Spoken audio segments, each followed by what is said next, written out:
All right, we are recording now. So first, my name is Angie. I do work throughout the peninsula around housing affordability and tenants' rights. This event tonight was hosted by Palo Alto Forward and a number of other local organizations. So thank you to all of our co-sponsors, our co-hosts, our presenters, and all of the attendees tonight. This was a really exciting event for me to plan and help with. I have shared this in the invite to a lot of people, but I lived on an ashram as a teenager, so this was an especially fun thing for me to get to be a part of.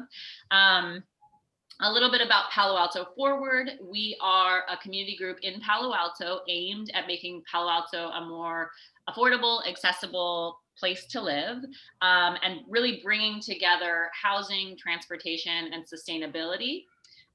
For many of us, we do those different pieces of work in silos, and we try to break down those silos and bring these things together so that we are more effective at our work. And yeah, so it's a little about Palo Alto Forward. Happy to answer any questions about Palo Alto Forward at the end. The goal of tonight's meeting is really to share some basics around co-ops, co-living, and land trusts. Unfortunately, our co-living speaker had a family emergency, so he is not on. So this will really be focused on co-ops and land trusts. We want to kind of explore the financing and zoning changes, all those things that are needed to make these models really successful. So I'm really excited to have this great group of speakers. I'm going to do just a bit of an agenda overview. We will give each of the speakers 5 to 10 minutes to do a presentation. We will do a question and answer. And then after question and answers, we will actually have a little bit of a social time if folks want to talk to each other. Speakers may hop off at that time. So I want to do a quick technology check. So the first thing, I'm going to add a question. Oh, no, I'm not. So the first thing I want to do is make sure that everybody can see that there is a chat function at the bottom and a Q&A function at the bottom. So the chat function is for all the participants, all the panelists, everybody who wants to talk.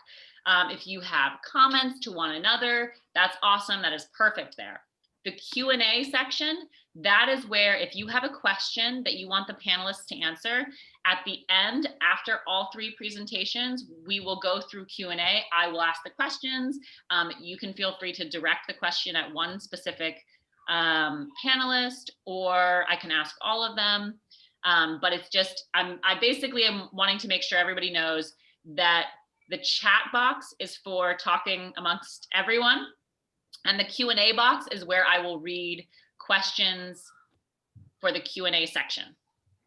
All right, so I'm gonna ask attendees, you wanna raise your hands if you see the Q&A box?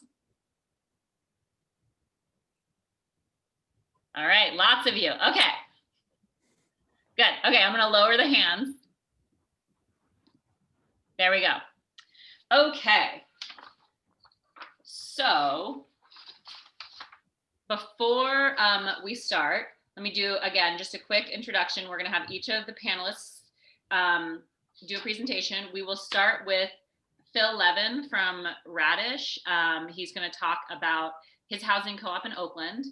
Then we have Ofelia Bello from YUCA and PAHALI in East Palo Alto. And then we have Madeira from Eden Housing. So all 3 of these speakers, very excited to hear from each of you. They'll each have like a little bit of a PowerPoint. And again, we're going to save all the questions for after all of them have spoken. So community reminder. We want to bring all of our best intentions to this. So I want to encourage everyone to ask any questions that come up. We will try to get to all of the questions in the Q&A, but let's make sure that the intent of the question is positive. All this housing stuff gets really charged, and let's, again, positive intentions, let's get to a productive place. Okay, So with that, just one reminder, because I see a question about it. If you are an attendee, you cannot see yourself. We cannot see you. We can just see your name. All right. With that, I'm going to hand it to Phil for your presentation. Thank you, Phil. Cool. Thank you so much, Angie. Excited to be here, and this is a great event, so thanks for putting it together. Cool. I'm going to try to share my screen. Great. Did that work? Yes. Excellent. Okay. So I'm going to talk about Radish, which is not my day job, but it's sort of my passion project on the side. And Radish is what I like to call DIY co-living. But I think you could equally call this other names such as a co-op or an intentional community. I think there's a bunch of different names for this sort of same concept. But I sort of like DIY co-living because it gets at this notion that you're creating a community for a group of people, but it's not being created by professional management or professional developers, but it's being created and owned by the residents who are going to live there. And I'll talk a bit more about that in a second. So let me sort of jump into the story. So the story behind Radish is a story of love. So I started dating a woman a few years ago. Her name is Kristen, and Kristen is a professional behavioral scientist. And when you start dating a behavioral scientist, something you should know is that you then have to question basically every decision you make in life. And you have to go refer to the research for every decision you make in life. And so Chris and I started dating, we fell in love, and we got to that moment of like, hey, should we move in together? And I was thinking like, hey, we're gonna go get an apartment somewhere in San Francisco, like everyone else does. But Kristen had other ideas because Kristen had done the research on where to live. And she asked this really fundamental question about where we should live, which is what makes people happy in the way that they live? What is like the most important thing for people's happiness? And she pulled up a bunch of studies, as behavioral scientists like to do. And one of the studies that she pulled up, is a few of them that sort of say the same thing, is something called the Harvard Happiness Study, which sort of tracked people over like 80 years and looked at sort of what made them, the ones that were like happiest at the end of their life, what were the factors that made them most happy? And the big conclusion of the study is like very simple, which is that good relationships keep us happier and healthier, period. So the key to happiness, according to this study and a few others, is really the strength of our relationships, our social connections. And so Kristen made us ask the question, which is, what if social connection was as easy as buying things on the internet? So what if it's as easy as like Amazon one-click shopping? And what if social connection is it's as free and available as candy in the checkout aisle? And so we started thinking about like what sort of living situation would sort of fit this goal of making social connection as like easy and available as possible. And that was not living in a one-bedroom apartment by ourselves. And so we did something else, which is we started a community called Radish. This was actually our second community, but details. And Radish is a co-living community in Oakland. It's a sort of a compound, which is 3 buildings. There are 14 people who live in it. So it's a group of sort of 14 friends and community members. It is co-owned mostly by the residents. And so there's 13 different owners of the property. And it's collaboratively built and designed. And so the group of residents who are also the owners figured out how to actually design the property. And so we share life together, but we also share a lot of other things together. And I think this is what makes it maybe interesting from like a real estate perspective. And so one thing that we share together is food. And so on the property, we have 5 full refrigerators of shared food. They are always overflowing. And we sort of all contribute dues into a pot which buys food. And what that means is when we go and have dinner at night, we don't need to play the game of my food and your food. There's just food. And it means we cook together and share a lot of meals together. Cars.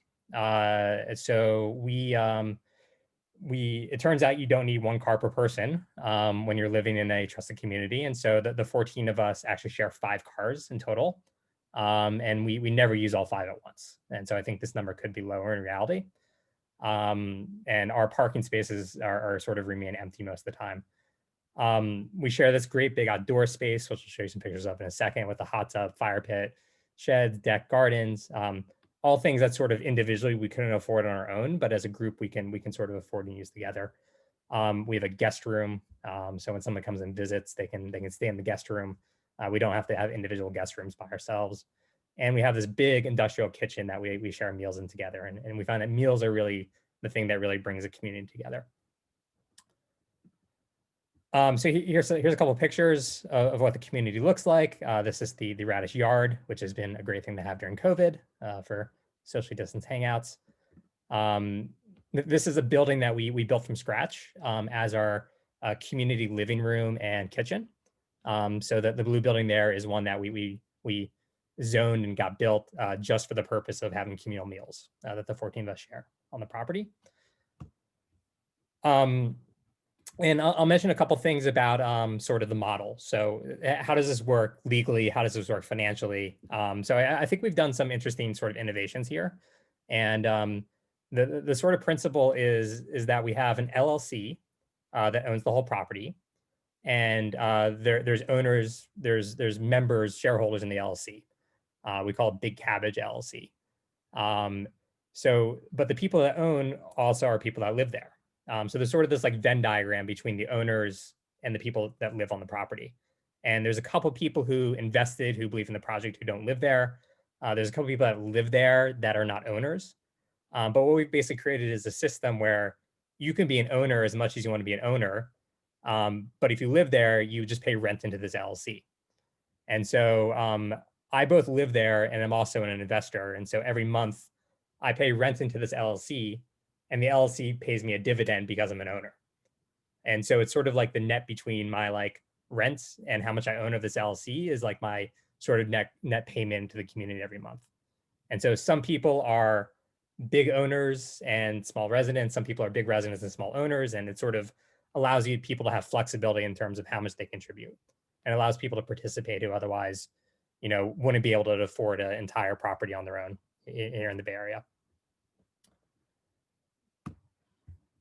And so there's actually a fair number of these communities in the Bay Area. I've talked to probably a handful of them in Palo Alto. There's a network of, I think it's like 30 something of them in San Francisco.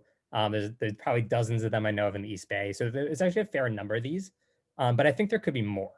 And I'll sort of tell you what I sort of see as like the big issues and big challenges that we faced that I think when you sort of think about making policy in cities, or maybe things that you should think about if this sort of collaborative living is something you want more of.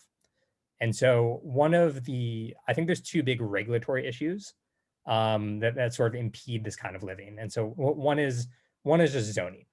And so the thing that we ran into continuously working with the Oakland Planning Department was that they don't have any of this in their code, right? So there's nothing in the code which is like communal living. There's no co-op code. And so everything we tried to do sort of needed to be jammed into this like, sort of funny space in between a single family home and a multifamily apartment building. And we're like sort of both of those, but we're sort of neither at the same time. And so there's a lot of issues around sort of just where we fall into the code that I think if you want to see more of this, need to be worked out. The second big one is tenant law. And so I'm a huge believer in tenant law. Tenant law is not necessarily a good fit for this sort of environment. And the reason is because the line between who is a tenant and who is a landlord is very blurry in a co-op. And so I am both an owner and a renter at the same time. It's not clear if I'm behaving as a landlord or I'm behaving as a tenant in any given situation. And most of our tenant law is sort of based on this like division between those 2 roles. And imagines that being an antagonistic relationship, whereas this is a sort of symbiotic relationship between landlord and tenant. And so a lot of the tenant law sort of is not well adopted for this sort of living. I think the sort of second big bucket of issues is financing. And so these projects are really expensive.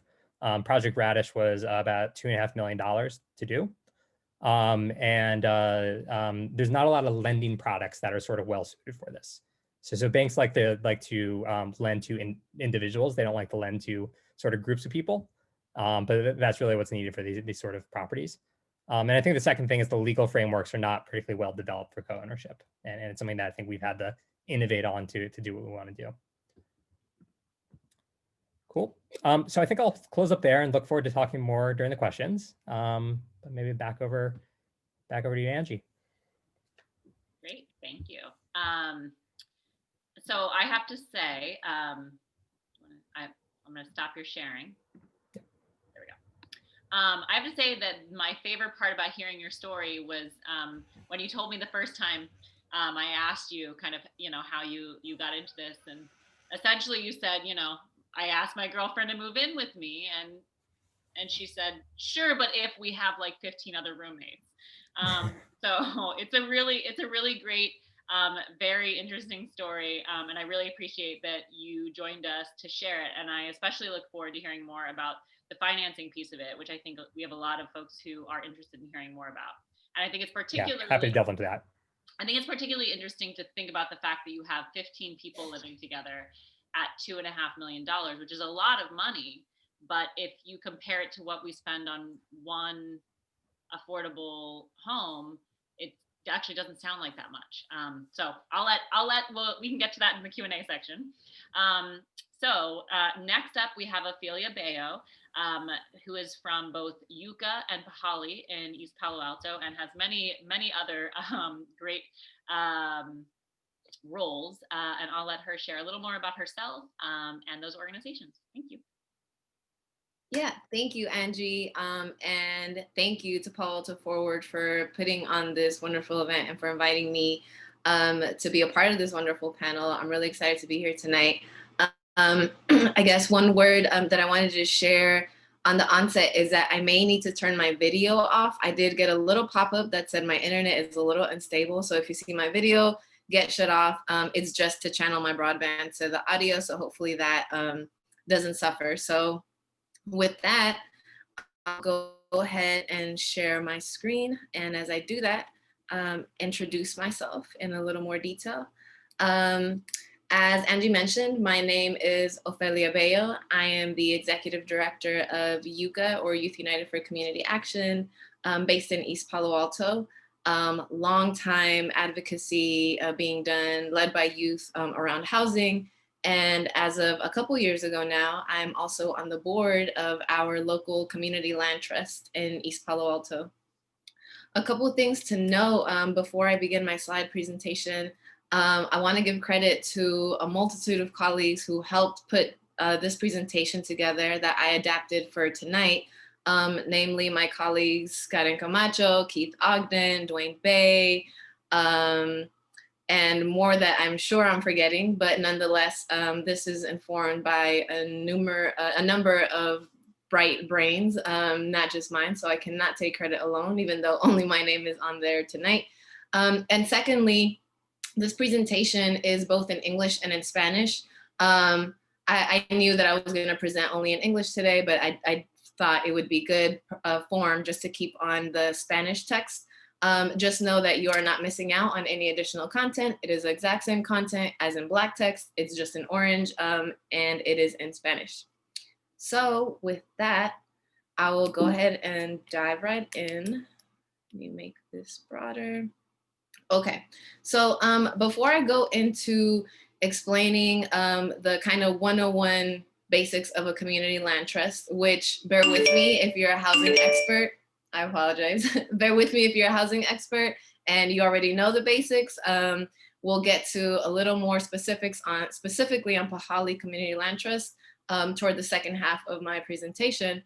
It's just imperative that before we even talk about why CLTs are important and why they're such a good alternative form of housing, we need to lay out a little context, right?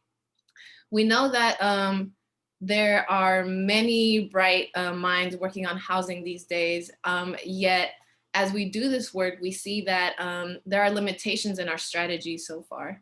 There are many tenant advocacy champions in our region, yet there are still limitations in the protection and protection policies around tenants, protecting both people and units, and around production policies. Obviously, we're not building housing fast enough. And in fact, we're in a pretty deep hole and would need to build a ton more housing before we can even catch up and house everyone who currently needs housing.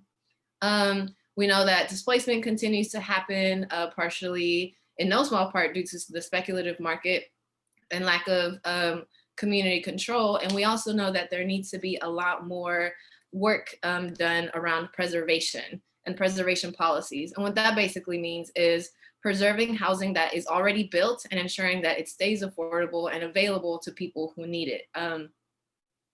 So all that to say, there are in our various strategies so far. Secondly, there's also racial inequality at the core of traditional ownership. So CLTs can have rental units in them, can have units for sale. When we're talking about those for sale units, and we're talking about the traditional market, we know that there's racial inequality at the core of that structure, right? So if we're going to address that racial inequality, we need to do so by design. And that's part of what CLTs, certainly PAHALI CLT aims to do. This slide illustrates a little more in depth what it looks like, what our vision looks like when we're talking about housing justice. Our vision overall includes these 5 pillars, which include affordability, accessibility, long-term stability and protection from displacement, health, sustainability, and quality. Other words, one shouldn't have substandard housing just for the sake of it being affordable. People should deserve affordable housing that is healthy and stable and high quality. And finally, community control. So when we're talking, typically when we're shopping around this presentation to community folks, saying like, kind of introducing them to the community land trust concept, we ask, which one of these pillars do you feel like you already have at home in your current housing situation? And which ones do you find that are lacking? There is always a mix of responses, given the current status of our housing market. A lot of folks lack affordability, many lack long-term stability, and certainly healthy, sustainable, and high quality housing. And the one that I will say has been a pretty common thread overall is the community control one. Not everyone, certainly in East Palo Alto, this is the case. Not everyone, when we're talking about communities of color too, folks don't typically own at the same rates that they have in previous years in East Palo Alto. So that community control aspect is really missing frequently and comes up a lot as the one that's lacking. Okay, so when we're looking at the range of housing models, which many of these will be familiar, obviously, to the folks in the room, and I do apologize really quickly for the acronyms, but we usually talk about, I mentioned in the beginning, the typical way that we make housing available, that housers make housing available to folks is construction, production. Usually that falls into either market rate production or affordable production. There's also public housing, there's deed restricted home ownership, so permanently affordable, typically home ownership. And then we have collective ownership, which is kind of the highlight of today, right? LEHC stands for Limited Equity Housing Co-ops. So we won't hear too much on co-ops today or co-living configurations today, but I think we likely will in the near future. CLT stands for Community Land Trust, and we also have market rate condos and co-ops. So the one that's circled, CLTs, is the one that I'm highlighting in my presentation today. So let's get a little more into the nuts and bolts, or like what it really is.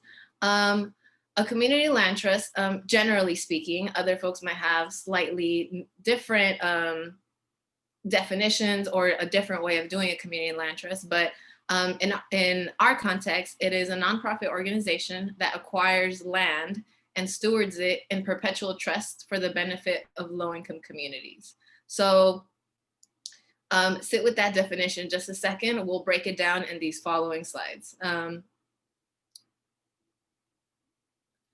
Really quickly, just so you all know that this is not a sort of one-off kind of, you know, weird lefty or whatever kind of thing. CLTs have gained popularity and are kind of entering more of the housing dialogue in recent years, at least in my experience, on the West Coast, and have been around for a really long time, certainly on the East Coast. In fact, there are many more, I want to confidently say, yeah, many more on the East Coast, and they're kind of picking up steam here on the West Coast too now. When we're talking about the Bay Area more specifically, we have land trusts. There are land trusts that exist in Sonoma County, in Oakland, in San Francisco, and our very own in East Palo Alto. So you see PAHALI in East Palo Alto right down here.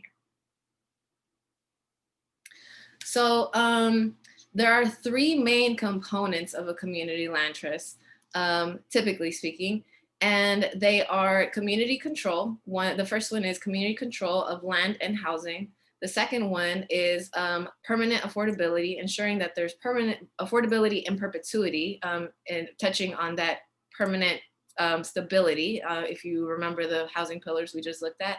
And the third one is stewardship.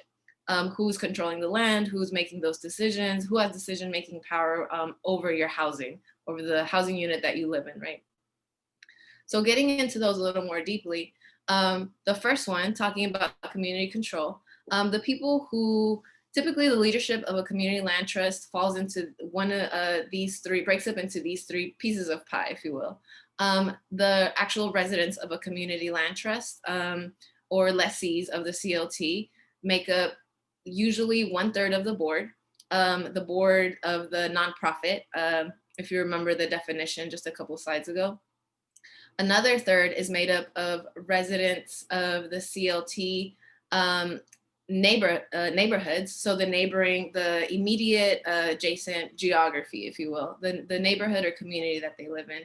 And then another third of the governing board is made up of technical experts and or other mission aligned org representatives. These are folks who are experts in finance, in sometimes in limited equity housing co-ops, like have different areas of expertise that contribute to residents of the neighborhood when it comes to making decisions about the CLT and how to manage it. The second one is permanent affordability. So to understand why or how the CLT remains permanently affordable, I think this is one of my most favorite graphics because it kind of makes it really simple. The way that CLTs, homes on CLTs or in trust with CLTs remain affordable is that the price of the home is tied to the income, or let me take a step back. The home itself is separated from the land. So in the Bay Area right now, look, we hear one of the common realtor kind of, I don't know, what do you call it? We hear a slogan, I want to say, location, location, location, right? The land, the location of where your house is or where the given house is super valuable, and that's kind of what you're paying for, the value of the land. When you separate the value of the house itself from the value of the land, you're already kind of separating out where the value of each respective item is, if you will. When we're offering a home to a resident or to a prospective resident or homeowner, the price of the home is tied to the income of said resident, so it remains affordable in perpetuity. And the land itself is retained by the community land trust as a community asset. So that's in essence, it's a lot more nuanced than that, but in essence, that's kind of how the home remains affordable. You separate the value of the home from the value of the land. The resident or lessee is paying for the home itself, and typically in our case pays a ground lease for the land.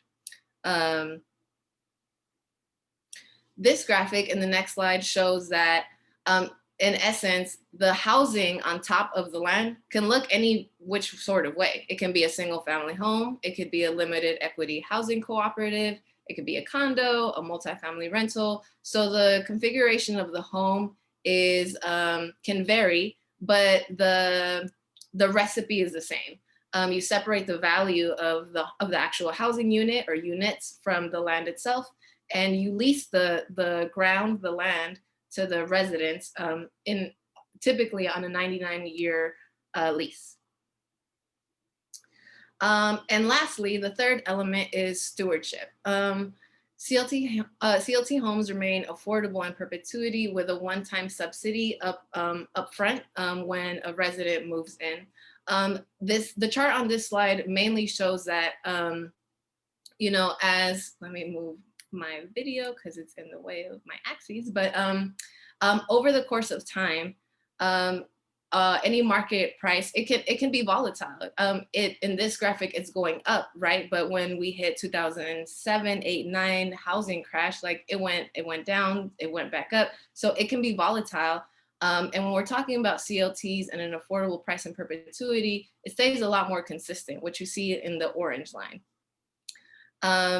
And the subsidy up at the front, that the gap, if you will, is what you see, that little dotted square right in the beginning. Okay, so a little more specifically about PAHALI CLT, and I'm down to my last couple of slides. PAHALI CLT has a long history in EPA and has had multiple lives in a sense. In 1996, it was incorporated as Ravenswood CLT. Then in 2001, along with the city, in partnership with the city, the CLT tried to buy a mobile home park for a resident co-op. That didn't quite manifest the way that folks were working toward. But more recently, in 2011, we have reinvented ourselves. We reincorporated as PAHALI CLT by the county to buy foreclosed houses. So again, around 2011, right after the housing crash, it was an opportune moment to do some housing preservation, right? Again, these are houses that already exist. And we wanted to, I say we because, you know, I'm part of PAHALI. I wasn't part of PAHALI in 2011, but the goal was to stabilize homes that were being foreclosed, stabilize families, and therefore stabilize the neighborhood and community who were living in homes that were imminently going to be foreclosed. And similarly to the pie chart structure that I touched on a little earlier, we're made up, our board of directors is made up of 1/3 residents, 1/3 member selected community people, and 1/3 it will be selected, board selected, experts, folks who make up kind of, yeah, what you would typically deem housing finance experts, things along those lines. And then finally, to leave you with a real life story, I really enjoyed Phil's real life story up at the front of his presentation, and here mine is at the end of my presentation. Leonora Martinez is one of our residents and a board member who lives in town and struggled to find affordable, stable housing in East Palo Alto. Currently, Leonora's family owns the house that they live in, pays an affordable fixed rate mortgage and a $100 ground lease fee to PAHALI, and has pretty low property taxes. The sale is limited to purchase price times percent change in area median income, which basically touches on the fact that, you know, if Leonora were to choose to resell the home, it's limited equity. They still get something, but it's limited so it can stay affordable for the next family who wants to purchase it. So I have, I'll go to that slide in just a second, but just to go back to Leonora's story, I have the pleasure of working with Leonora on our board for the last couple of years now, I think. And, you know, I've never really been a part of a housing effort that centers so much the actual residents who live in the homes to be part of the decision-making that happens around their housing units and around the organization overall. So this is something I'm really excited about. This is a very brief overview.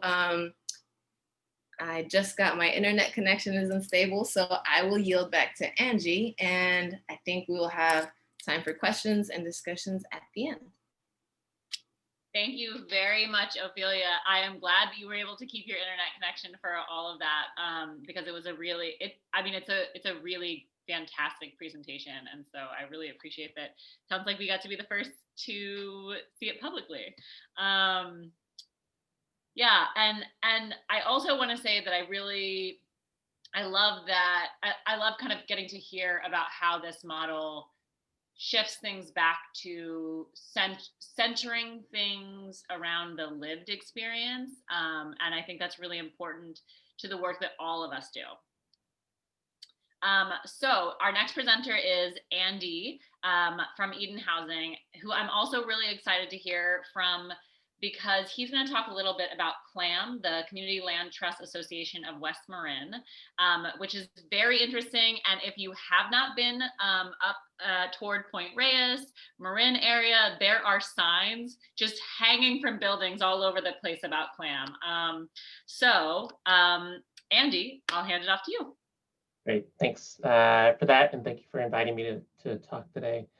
I'm going to try to do the share screen thing here as well. Hopefully that worked. Good evening. My name is Andy Madeira. I'm Senior Vice President for Real Estate Development at Eden Housing. I run all the real estate development that Eden does. And let's see if this works. No, it doesn't work. Okay, we just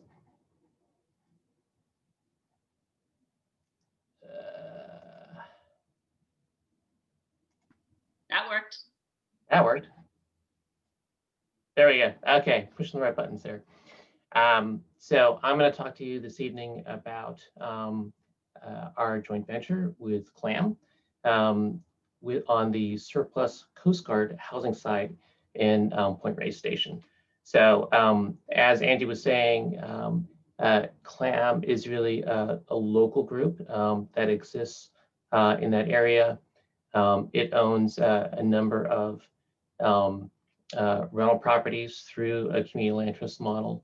The site that we're working on together had been basically housing and other sort of tenant buildings that was owned by the Coast Guard. It had been decommissioned quite some time ago, and the county had entered into an MOU with the Coast Guard to allow the county to really work on the decommissioning, select how it was going to be redeveloped, and went through a process to make a selection. So a little bit about Eden and about CLAM. CLAM, again, is the Community Land Trust Association of West Marin. The acronym really isn't CLAM, but CLAM is totally cuter than, I don't know how you would say the rest of it. So again, they are local. They're very focused on engaging with their local community in West Marin.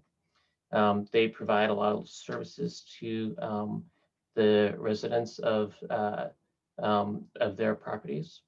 And they were really able to tap the local resources in the Marin community. Eden Housing, I'll go a little bit about us over here. So Eden, we're a not-for-profit organization. We're 50+ years old. We're based in the city of Hayward, and we were really started there actually by a group of community activists who are working on a fair housing proposition. They actually lost the fair housing proposition and then turned their attention to actually developing housing. They started off with 6 sort of habitat style sweat equity homes in Oakland, and then started doing rental housing. The first property they built was a senior property in Hayward. We still own that today. And since that time, we've grown to 165 properties, over 11,000 homes, and really across our footprint here. I think it's 15 counties now in California. And although it shows, like all of LA County, one property in LA County, The vast majority of our properties are really in the greater Bay Area and then sort of out in the 80 corridor. We do all of our work is affordable. That means that it is income restricted. The vast majority of it is financed using a thing called the low-income housing tax credit, and we develop that housing either on public lands that might be surplused. We do inclusionary housing, which means that you might have a master plan or a market rate developer that has a requirement to do affordable housing. We also go out and also acquire our own sites. In addition to sort of ground up development, we also acquire existing operating housing as well to retain it as affordable. A couple examples of the work. This is in Palo Alto. So those of you who are Palo Alto residents might be familiar with it. 801 Alma. Over, a neighbor here in Mountain View, a project called Studio 819 that we actually joint ventured with another developer called Rome Housing. This is actually in El Cerrito on land that was acquired by the city of El Cerrito when we had redevelopment agencies. So it's a senior project. And then again, a little bit more about CLAM. So CLAM itself actually held its own RFP to select a development partner. So we participated in that. CLAM then selected us, and then CLAM and Eden together participated in the RFP in order to get control of the site with the county be selected. So the site, again, in Point Reyes Station, it's absolutely stunning. There are existing historic properties there, barracks, some other outbuildings. Our plan is basically to rehab 36 townhomes, use some of the existing structure to build new units. We're trying to yield in the range of 50 units. And then in some of the other buildings, provide community services, some of our leasing spaces, outdoor spaces, et cetera. One of the challenges here is going to be actually that there are no city services here. It's kind of out there. We will have to provide our own sewer and other normally municipal provided services.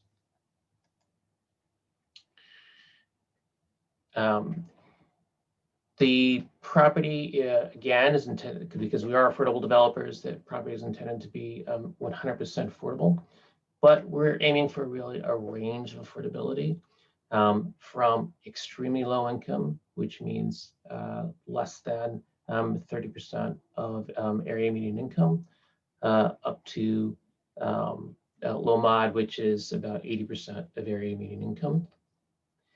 And then we are going to look to actually set aside some units for agricultural workers and some units for permanent supportive housing as well.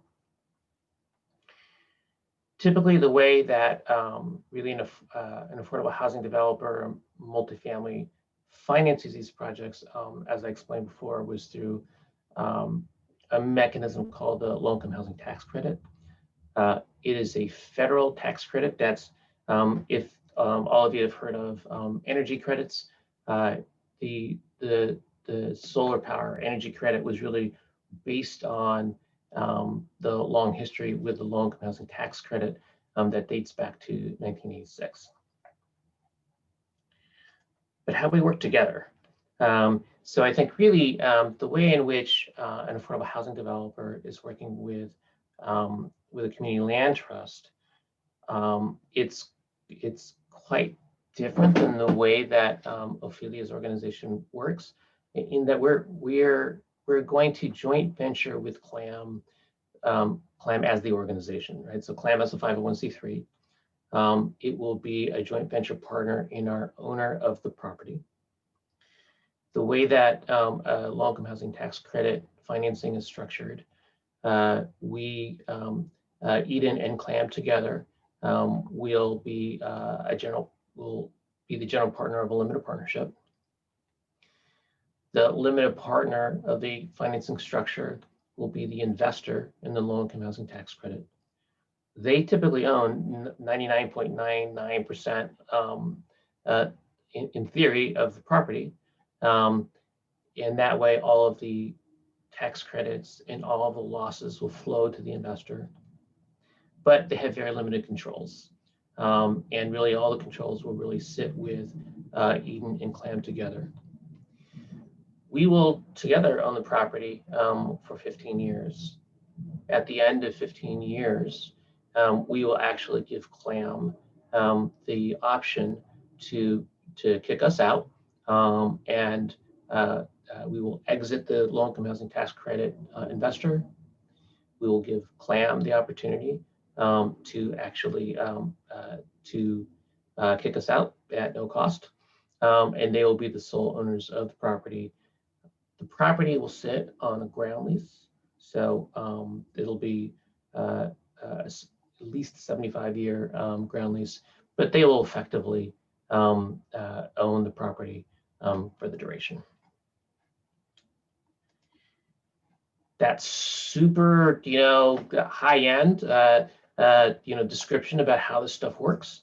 But it is the development and financing of affordable housing is extremely esoteric.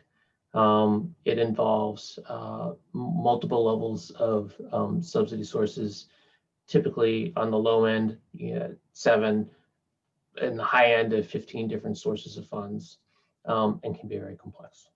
Another example that I'll give you is that we are also working in the city of East Palo Alto on an existing project that we own with our partner EPA Can Do. We just started a redevelopment of that property, so it's 90 units right now. We are doubling its size, and in the process of doubling its size, we tapped multiple additional sources that are actually going to help us fund infrastructure improvements for the whole neighborhood, as well as transportation improvements. We're buying several electric buses. We are helping them. We're helping to build out a number of bus stops to support those new bus lines. So there's all kinds of stuff that, in addition to the housing, that our financing can bring to a neighborhood. So I'll stop there and let Angie take over for that question and answer period. Great. Thank you very much, Andy. I think I'm going to. There you go. There we go. Perfect. Okay. So, so first, before we hop into the Q&A, can I just ask Andy, do CLTs often kick off the affordable housing developer at the 15-year mark? Is there some like standard that happens, or what usually happens then? Yeah, so in a project that's financed with low-income housing tax credits, basically the 15 years is a compliance period. So that is a period in which, that's by federal law, we have to operate it. The tax credits basically run out to the investor over a 10-year period. We have to stay in for 15. At the end of that period, we typically will kick out the limited partner and we will own it. But oftentimes we're joint venturing with a local organization. So in this case, CLAM. Sometimes in the case of our project Light Tree in East Palo Alto, it was with EPA Can Do. And at that end of that 15-year period, then with our joint venture partner, we'll make a decision about, well, what do we want to do? What's going to be best for the property? So in some cases, we've exited. And in some cases, like with Light Tree, we decided to stay together and to re-syndicate the property. And in this case, in Light Tree's case, like I said, we're doubling the size. We're renovating part of it and building a whole lot more. So it's really a mutual decision that happens at that point. Yeah. And yeah, that's great. Thank you very much. This was great. Thank you. And it was also really nice to be able to hear two very different kinds of perspectives on community land trusts. I know, a couple of people asked me like, why do you have two different community land trust people on? And I was like, because it's so different. So I appreciate you both being on. Okay, so I'm gonna hop into questions because I know there are a lot of them. People have also been emailing me questions. From this point forward, if you are emailing me questions, I will not see it. You have to put it in the Q&A box. I'm gonna start with some of the Q&A box stuff. Okay, so for each of your different models, we have, where do you go for kind of technical expertise, help, guidance? And I'm gonna start with Andy. That's what we are, really. Yeah. So we are basically that. We also actually do use financial consultants as well. There are actually nonprofit financial consultants that really our industry uses. But Eden and our ilk are basically the experts. And then we go out again. We might develop on our own, or we might really look for local partners. We kind of view it as really part of our mission to create community assets and to work with local organizations to help empower them as well. Great, thank you.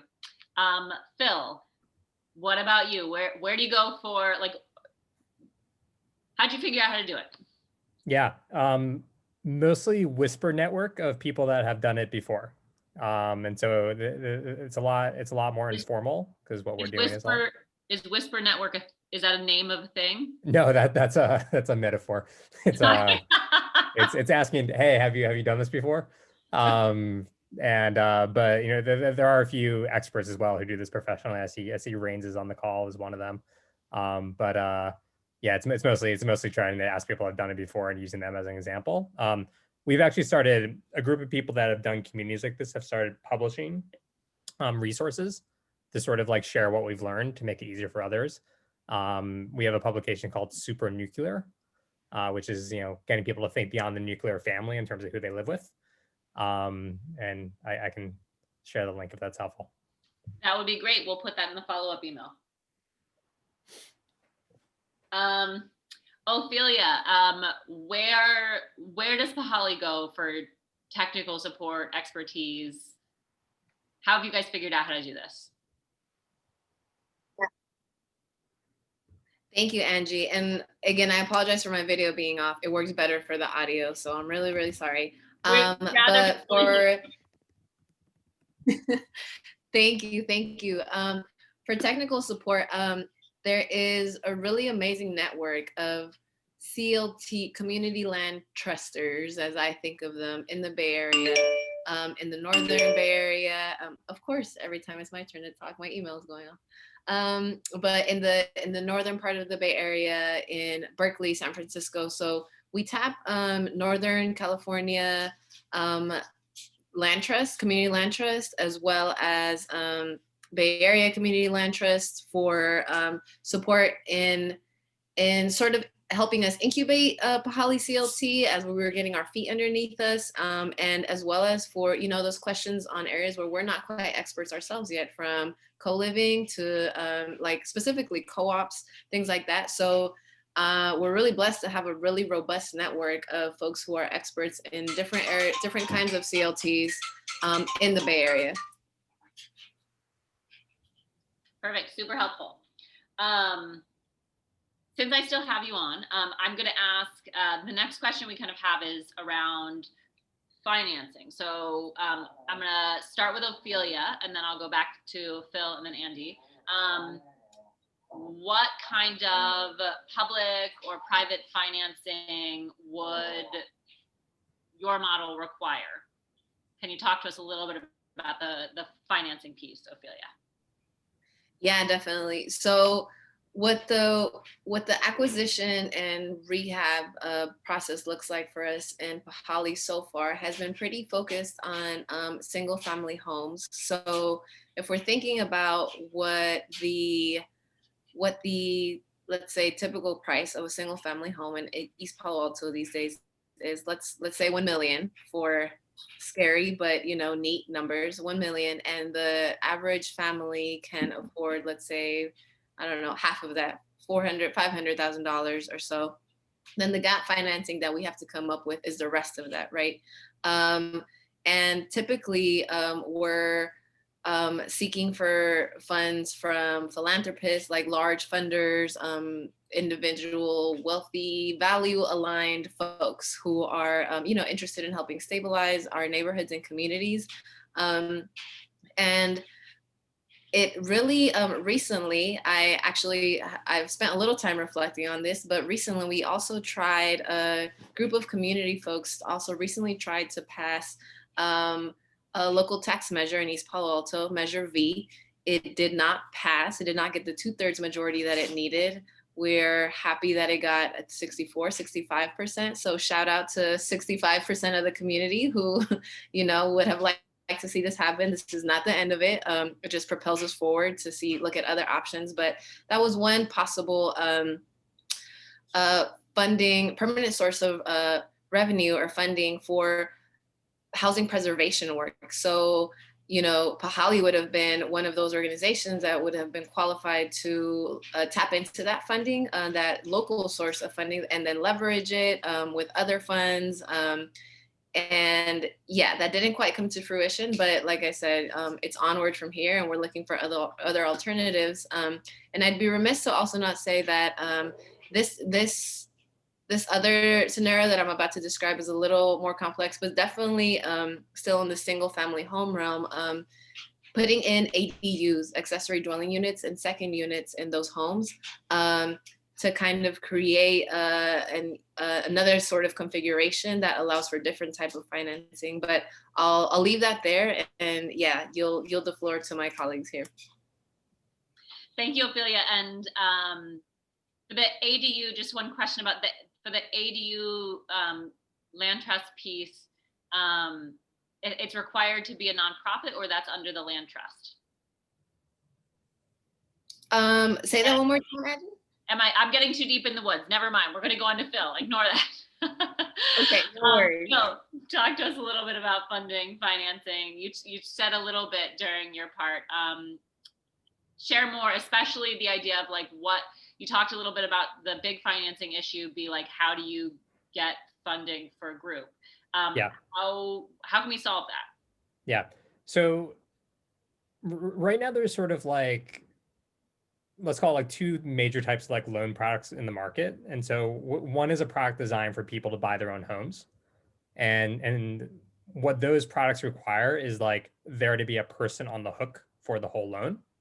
And when you're doing a project with 14 people, putting 1 or 2 people on the hook for 14 people's worth of loan is a lot for a person to take on. And I think a lot of these communities get started by someone just doing that. And that's sort of how we got started, but it's not ideal, right? There's not always someone who wants to take on that liability. So the second kind of product is more of a commercial loan, where they're looking pretty hard at your track record. And when you're doing when you and 10 people are getting together to sort of build a community, there's no track record, right? And so I think there's a space in the market for like a different kind of loan product, which, doesn't sort of have joint and several liability for everyone on the loan, which is sort of untenable for, a big project like this. But also probably has protections for the bank, where they're not on the hook for some like, weird thing that they don't understand and can't get their hands around. And so I think there's probably some like over collateralized loan product that like could work, where like the bank might be comfortable with it because there's like more collateral than usual. But the people doing the project, the community might be comfortable with it because, they're not individually on the hook for like some multi-million-dollar loan that's sort of, beyond their means. Thank you. Andy, I'm going to ask you, So you talked a little bit about all of the different ways that we need to fund affordable housing. Can you tee into that? How does land dedication sometimes work when you're doing it? Like, Sure. Yeah. Yeah, sure. So, most affordable developers are trying to build, like the projects that I showed you are pretty small relative to the types of things we develop. Really, it's 50 units is kind of our minimum. We'd rather be in the 75 unit range, and ideally, we'd be twice that. When you start getting into those kinds of sizes, you start getting into the dollar ranges for a total development costs that are now at 50 to in excess of 100 million. So it gets pretty expensive. It gets pretty expensive quickly, and the Bay Area market is very, very pricey. The financing is really through three kind of distinct buckets. There's the tax credit investor that is really an investor generally in federal credits.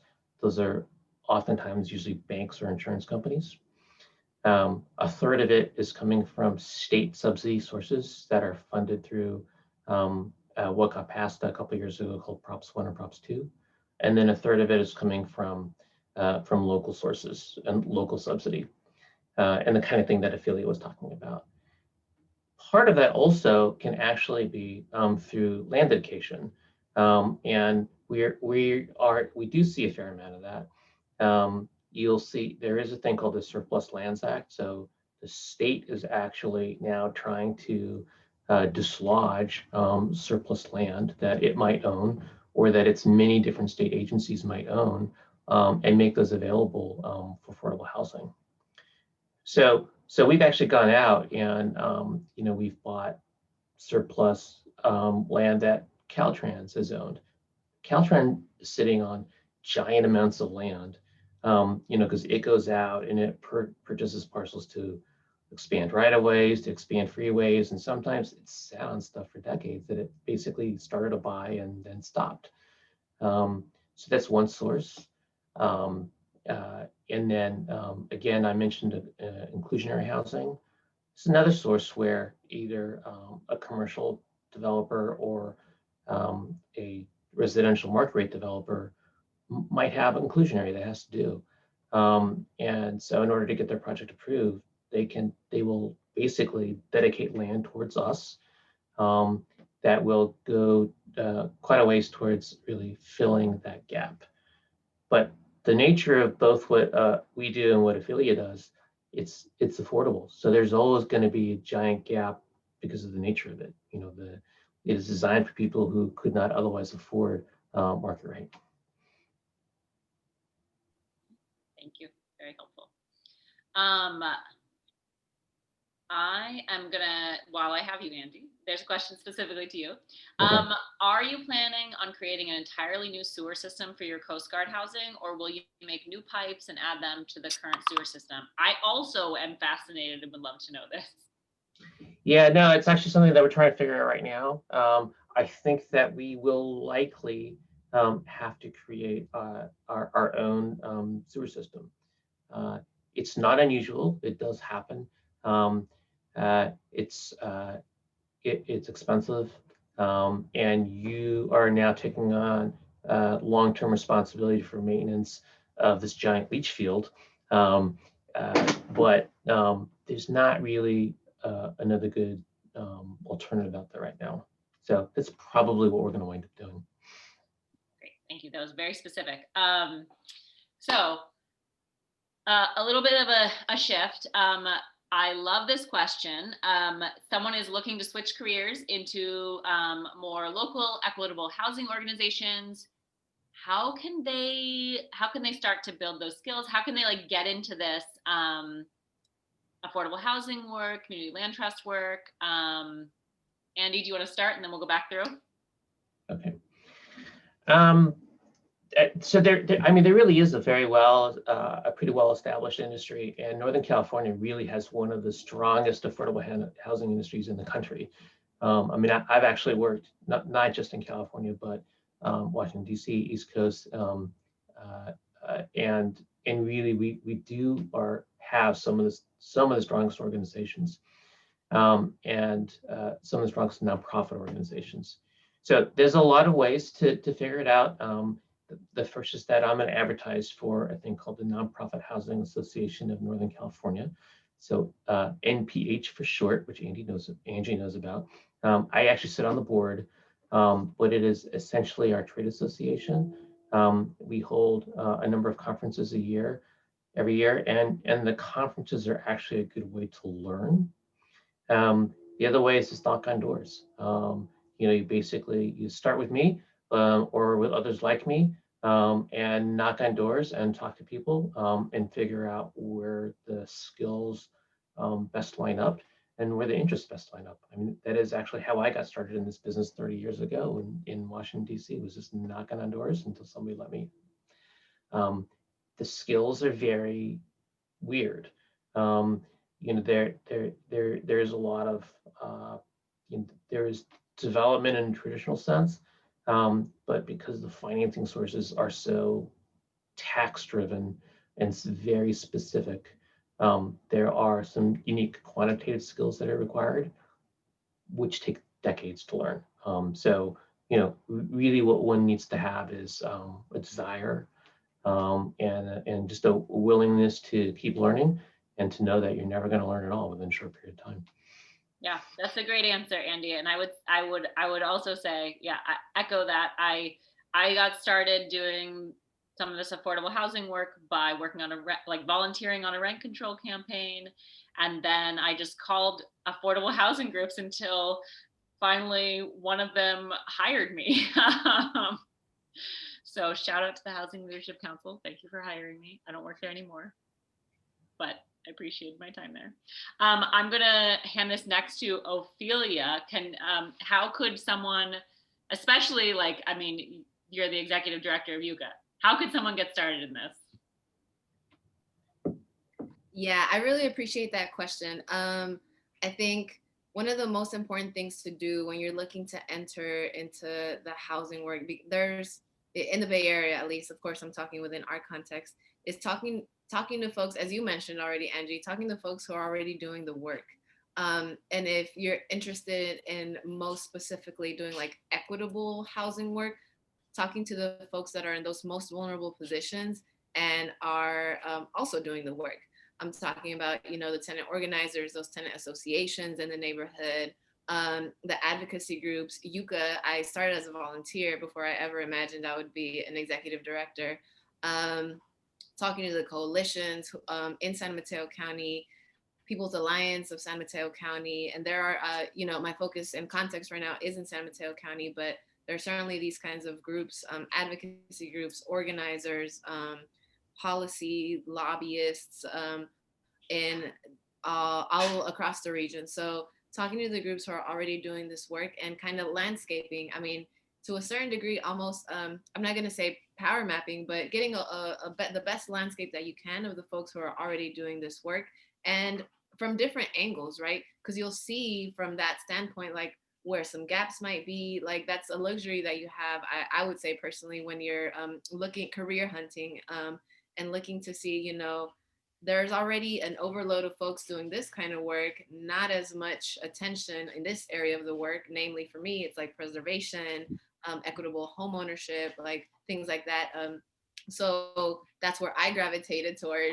And yeah, just to tie in really quickly as a final thought, that was part of the reason that I was really drawn to PAHALI. I did my homework. I went around and talked to tenant organizers, to advocacy, to folks that I went to HLC conferences. I just attended a bunch of different housing conferences, NPH conference, all of those sorts of things, and got a landscape. And then I was like, okay, the niche I want to work in is addressing racial inequity in home ownership by design. So, and I want to do that in my community. Where's the biggest Venn diagram overlap of that? It's in PAHALI in East Palo Alto. So yeah, that's sort of my 2 cents about how to kind of navigate that. Yeah, thank you. Does anybody on the panel know about CLTs working in Santa Clara County? that you could mention for anybody who's listening and wants to get involved? Yes, I think I might have seen it too, but shout out to South Bay CLT. They are an amazing group of folks, organizers, men, women, intergenerational, non-binary folks, like of the full breadth of community people who are really looking to create something that creates permanent stability and affordability for their residents. And I think one of the common threads that I see between South Bay CLT and PAHALI is that in our respective communities, we've been on the defense for a while, trying to defend folks' homes. And now we're also looking for those longer term strategies that are a bit more proactive and offer some real opportunities for stability for our community. So yes, love South Bay CLT. They're an amazing group of people, and I cannot wait to see what comes. Thank you very much. This is for all of you, and so we're gonna do questions for about 5 more minutes because I want to respect everybody's time. We've already gone over a little bit, but I think we've gone over because because the presentations were great and the attendees are just as excited about this topic. So can we talk a little bit about like what's the biggest hurdle for each of your models? I'm going to ask Phil first because I haven't gone to you first yet. I apologize. So Phil, what is the like biggest hurdle in creating the kind of space that you have? Yeah. I think it's a sense of just like, you can do this. There's like almost everyone I talk to at some point, like idly thinks themselves like, wouldn't it be better to like live in a community with people that you really like and like share these things? But like, you can't do that. Like that's not possible. And then they sort of like give up on that thread. And so I think it's just like examples out there of you can do this, and like more of them, to sort of, give people that like inspiration, is probably the biggest thing. Awesome, thank you. Hey, actually, while we are on this thread, because you mentioned that you had to rezone some of the stuff on your lot, like was that a hurdle at all, or you didn't describe it like it was a big problem? So I'm just curious, did that feel like, did any of the zoning stuff actually feel like a hurdle, or is that not really a hurdle for this particular thing? No, it was a nightmare. I should say, but it was, I mean, I don't think anyone goes to the planning department with a new model expecting it to be, be out there the same day with your permit. But it's difficult, right? I mean, I think it's difficult for all development in the Bay Area, and I think when you're doing anything innovative or different, it's doubly difficult. So yeah, and I think like the zoning also impacts the number of projects that are even possible to do in the first place, right? It's not just like the process of getting your particular permit, but it's like looking across a range of parcels and saying like, what are parcels I could do this on? And you end up with like a very small list, because the zoning just knocks out so many potential sites for you even before you get started. That's probably a whole session in itself. I know, yes. I think we could have a whole session on each of you. So, Andy, biggest hurdle? It's time. Yeah. It just takes so long to do any kind of development, and whether it's about zoning and planning and approvals and getting your entitlements to do the work, or whether it's the time that it takes to really also put together the complex financing, it's really time. So it can take, on the short end is really probably 5, maybe 7 years to get from I'm starting to touch it to the time that I'm done. And we have a project that we worked on for 14 years. And those kinds of 14, 15-year stories aren't that unusual. So that it is really about time. If we could do something about that, we could see a lot more affordable housing in the Bay Area. Great. Ofelia. Yeah, I think I'd go with time as well, given that right now PAHALI is predominantly volunteer run. And resources. Talk about housing, how expensive housing is in East Palo Alto. Like, we're talking millions of dollars. That gap financing, it's a lot. And you know, we're in one of the wealthiest areas in the world, so there is money here. But I think, you know, aligning, all of the stars aligning, and actually investing the time and the resources to get things, get units on in the land trust as quickly as we'd like to, is one of the hurdles. And if you ask the if you ask all of our board members, you might get like various answers, but I think that would be a common one that would come up: time and resources, and I guess capacity to bring all those things so the stars align and actually bringing units on. Yeah. Thank you. So before we end, you know, I want to give each of you or any of you an opportunity, if there's like, you know, one thing you want to kind of, if there's anything you feel like you haven't gotten a chance to share or say, this would be a great time. Is there, you know, and if there's not, it's totally fine too. Someone can go? Okay, I'm gonna go. I guess I would say, you know, that when you talk to people, everybody says that there's a housing shortage. Everybody will say that we really have a crisis of affordable housing. You know, we see people on the street, as Ofelia was saying, you know, it's a million plus, you know, to buy a house in East Palo Alto. And so the crisis is real, and everybody understands that. When the solutions start coming close to home, people start feeling maybe a little bit more like, we do need more affordable housing, but maybe it's better off over there and not over here. And you know, I think that so I would just encourage everybody to really be open-minded. If they have questions, to really please reach out to me. If you ever want to see examples of what affordable housing can be, please reach out to me, because there's misconceptions. And then finally, that there are so many people that are on the street throughout the peninsula, throughout the Bay Area, in ways that we've never really seen before. And it's really incumbent on all of us as a society to make sure that people have choices. Nobody should be living on the street that doesn't want to be there. Yes. Thank you. Does anybody want to go after that?